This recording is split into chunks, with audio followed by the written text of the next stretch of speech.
Abaagalana abawangula mu kazannyo ka Bukedde family aka Valentanie Ki Power abaatwalibwa okuwummulako mu bizinga by'e Kalangala ebiro bibiri olwatuuka ku wooteeri ya Victoria Forest Resort baasanga abateekedde buli kimu okwali ne candle night mu kkala ez'enjawulo ekyeggulo n'awokusula nga byonna byabadde bya mulembe. Kusaba tunchawa olw'obwo obutegotego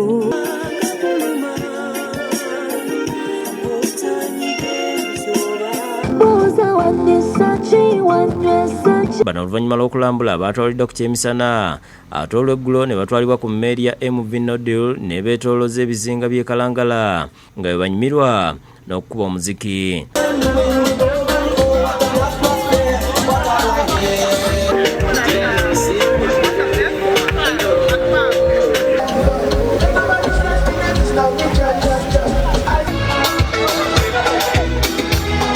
Abamu ku baagalana bano basimye Bukedde family olw'okubatwalako mu bizinga okulya obulamu ne mu bifo eby'ebbeeyi ne basaba bannayuganda obutava ku mikutu gyaffe. Bizza bulungi omukwano buto ebintu byogenda out era kye mwatukoledde kirungi nnyo. So kiba kirungi nnyo okujjako mu bifo bino abantu batabeereyo sitaaka nga bali waka mwaka ku mwaka gw'olyawo, so kiba kirungi nnyo especially mu bifo eby'ebbeeyi nga bino Bukedde gy'atuleese.